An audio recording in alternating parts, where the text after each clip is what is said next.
Varicose veins కి సరైన చికిత్స కోసం సంప్రదించండి ఎవిస్ హాస్పిటల్. నమస్తే రమ్మగారు. నమస్తే జయ. మాఘమాసంలో ఆదివారాలకి ప్రత్యేకమైన స్థానం ఉంది, విశిష్టత ఉంది. ఈ ఆదివారాలు ఎలాంటి నియమాలు పాటించాలి రమ్మగారు? మాఘం అంటేనే సౌరమాసం కదా, రవి సంబంధిత మాసం. ఆదివారం అంటే రవివారమే కదా, అందుకని ఈ మాఘంలో వచ్చేటువంటి సప్తమి రథ సప్తమిగా సౌర సప్తమిగా చేసుకుంటాం మనం. తర్వాత ఈ వచ్చే ఆదివారాలు కూడా 4 ఆదివారాలు వస్తాయి, ఎప్పుడైనా ఒకసారి 5 ఆదివారాలు వస్తాయి. ఈ ఆదివారాల్లో కూడా సప్తమి నాడు పాటించిన విధి విధానాలనే ఆదివారం కూడా పాటించాలి. మాఘపాదివారాలు తెల్లవారే నిద్రలేవటం, సూర్యోదయం అవుతూనే స్నానం చేసి ఉదయిస్తున్న సూర్యబింబానికి అర్ఘ్యం ఇచ్చి నమస్కారం చేసుకోవటం, పొద్దున్నే పాలు పొంగిచ్చేయటం. ఇప్పుడు దండం పెట్టుకుని 11ంటికి పాలు పొంగిస్తా అనకూడదు. ఓకే, మాఘాదివారం చేయటము అంటే తెల్లవారే ఎండకి పోకుండా పాయసం చేసేసేయాలి. పాలు పొంగించి అందులో బియ్యం వేసి బెల్లం కలిపి మధురమైన పాయసం చేసి కొంచెం నెయ్యి వేసి సూర్యరశ్మి ఎక్కడ పడుతుందో అక్కడ పెట్టి నివేదన చేయగలిగితే మరి మహత్తరంగా ఉంటుంది మన అవకాశం. ఈ చిక్కుడాకులు చిక్కుడుకాయల రథాలు అవన్నీ మీకు దొరికితే దొరికినట్టు, దొరకపోయినా మనం సూర్యారాధన చేసుకోవచ్చు.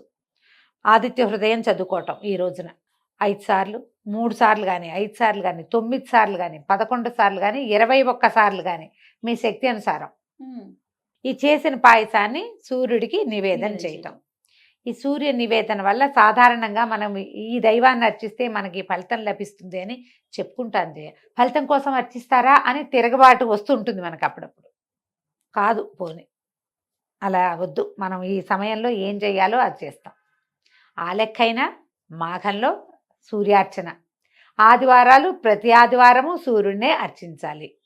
దానివల్ల ఇప్పుడు నువ్వు వద్దన్న ఫలితం ఒకటి లభిస్తుంది, ఆరోగ్యం. అంతేగా, మాకు అక్కర్లేదండి, మాకేం అవసరం లేదు అన్నా కూడా సూర్యుడి అనుగ్రహం వల్ల నీకు ఆహారం పుష్కలంగా లభించే అవకాశం వస్తుంది, ఆరోగ్యం బాగుపడుతుంది.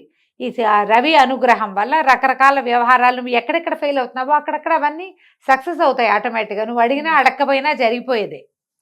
విశేషంగా ఇలా జరుగుతుంది అని చెప్పబడుతుంది అంతే. మనం అది కాకపోయినా అదే జరుగుతుంది.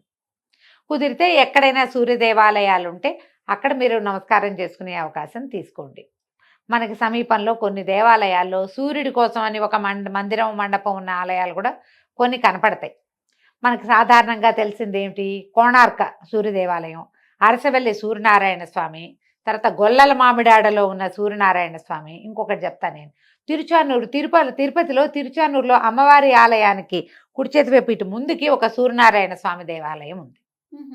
నువ్వు ఎప్పుడు చూడలేదా? ఈసారి వెళ్ళినప్పుడు తప్పకుండా చూడు. ఎవరైనా ఇప్పటిదాకా చూడకపోయి ఉండుంటే గనక తిరుచానూరులో సూర్యదేవాలయం ఇంత ఎత్తున విగ్రహం, అచ్చు విష్ణుమూర్తి లాగా వెంకటేశ్వర స్వామి విగ్రహం లాగానే కనపడతాడు, శంఖచక్రాలు ధరించి. చాలా మంచిది. స్వామివారు అమ్మవారి మీదకి వెళ్తుంది తప్ప ఈ ఆలోచనే రాదు, పరిగెత్తుకొచ్చేస్తాం మనము.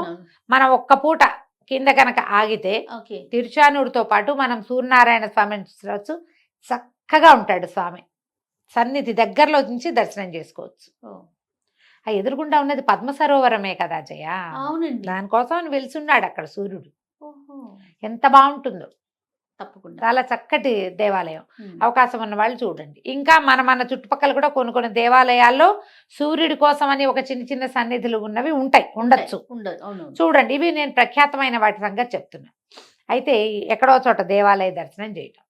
ఇంకా విశేషించి ఏం చెప్తారంటే, స్త్రీ తైల మధుమాంసాన్ని త్యజేత్ అంటారు. ఆ రోజు త్యాజయేత్, తప్పకుండా వదిలిపెట్టేసేయాలి అని.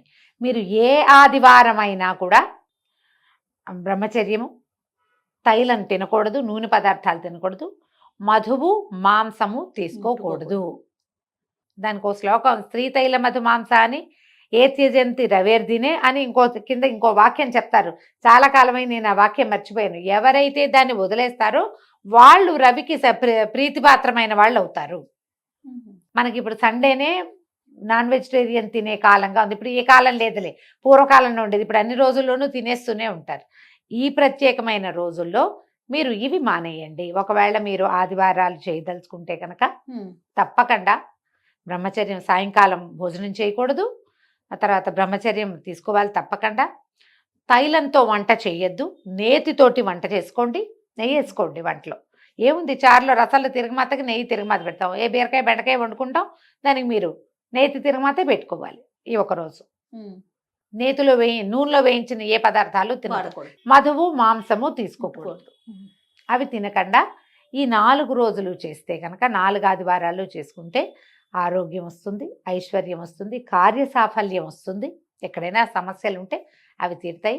రవి యొక్క అనుగ్రహం వల్ల మీకు ఇంట్లో పిల్లలకు గవర్నమెంట్ వల్ల అవ్వవలసిన పనులు, గవర్నమెంట్ ఉద్యోగాలు రావడం, పిల్లలు ఏమైనా పోటీ పరీక్షలకు వెళ్తారు, వాళ్ళకి అవకాశాలు లభిస్తాయి.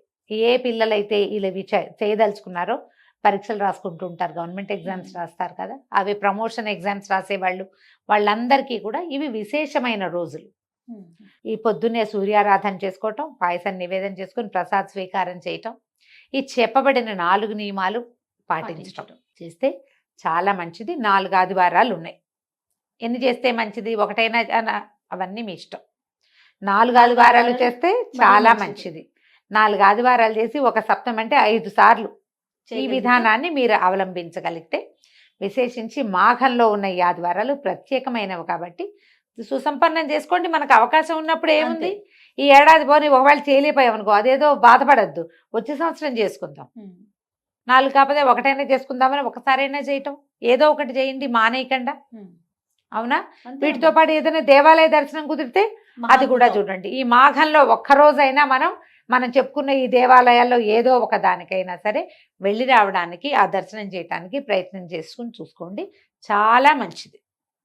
విశేషించి ఏదైనా స్కిన్ ప్రాబ్లమ్స్ ఉన్న వాళ్ళకి ఆరోగ్యం భాస్కరాది ఇచ్చేది ఇదే వాక్యం. స్కిన్ ప్రాబ్లమ్స్ ఉన్న వాళ్ళకి ఈ సౌర ఆరాధన చాలా మంచిది. పైగా ఏంటంటే మనకి సూర్యుడు అనగానే ఈయన కనపడతాడు కాబట్టి మనం దైవంగా విశేషించి ఆరాధన సాధారణంగా చేయం. కానీ మన విధానాల్లో ఎలా ఉంటుందంటే మనకి 3 ఇవి చెప్తారు, ఏమంటారు, మన పంచాయతనం విధి. పంచాయతనంలో విష్ణు పంచాయతనము, శివ పంచాయతనము, శక్తి పంచాయతనము 3. ఈ 3ట్లలోనూ సూర్యుడున్నాడు. ఈ పంచాయతనంలో విష్ణు పంచాయతనం అనుకో, విష్ణువు మధ్యలో ఉంటాడు. శివుడు, అంబిక, వినాయకుడు, సూర్యుడు, వీళ్ళు 4 పక్కల ఉంటారు. శివ పంచాయతనం అనుకో, శివుడు లింగమూర్తి మధ్యలో ఉంటాడు. విష్ణువు, అంబిక, సూర్యుడు, వినాయకుడు 4 పక్కల ఉంటారు. ఒకవేళ అమ్మవారు అనుకో, శక్తి పంచాయతనం అయితే దుర్గ మధ్యలో ఉంటుంది. శివుడు, విష్ణువు వెనకాల ఉంటారు, సూర్యుడు, వినాయకుడు ముందుంటారు. చూడు సూర్యుడు ఎంత కామన్ గా ఉన్నాడు, వినాయకుడు ఎట్లాగో సూర్యుడు ఎట్లా కదా. మనం వినాయకుడికి ప్రత్యేకంగా ఒక రోజు పెట్టుకున్నాం, వినాయక చవితి. ఆయనకి ప్రత్యేకంగా స్వరూపం చేయాలి, బెల్లం ముక్క పెట్టాలి, ఏమిటో చాలా చేయాలి. విష్ణువుకి అలంకారం చేయాలి, శివుడికి నీళ్లు పోయాలి, ఇన్ని చేయాలి. సూర్యుడికి ఏం చేస్తావు నువ్వు, పొద్దున్నే లేచి దండం ఒకటి పెడితే చాలదు. సింపుల్ కదా, చాలా చాలా సింపుల్.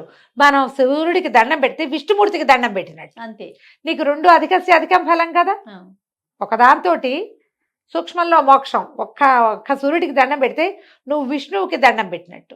ఒక్క సూర్యుడికి నమస్కరిస్తే మిగిలిన 4 దైవాలని నువ్వు స్పృశించినట్లే. విష్ణువు, శివుడు, శక్తి, వినాయకుడు 4ని నువ్వు ముట్టుకున్నట్టే. అందుకని పొద్దున్నే లేచి దండం పెట్టుకోండి, పొద్దున్నే లేవండి, పొద్దున్నే లేవండి. ఇది ఒక పాట, లే లే లే అని లేపుతూ ఉండాల్సి వస్తుంది. పొద్దున్నే లేవండి. మీ చాలా ఆరోగ్య సమస్యలు, చాలా ఆర్థిక సమస్యలు, దైవ సంబంధమైనవి, ఈ మన గ్రహాల వల్ల వచ్చే బాధలు సగానికి పైగా తీరిపోతాయి. గ్రహస్థితి బాగుండని వాళ్ళకి నిద్ర లేవకపోతే ఇంకా అధ్వానంగా పోతూ ఉంటారు. చక్కగా పొద్దునే లేచి దండం పెట్టుకోండి. మాఘాదివారాలు ఈ సంవత్సరం 4 ఆదివారాలు వచ్చినాయి, వీటిని సుసంపన్నం చేసుకోండి. చెడగొట్టుకోకుండా, సమయం వృధా చేసుకోకుండా. తప్పకుండా. నమస్తే. నమస్తే.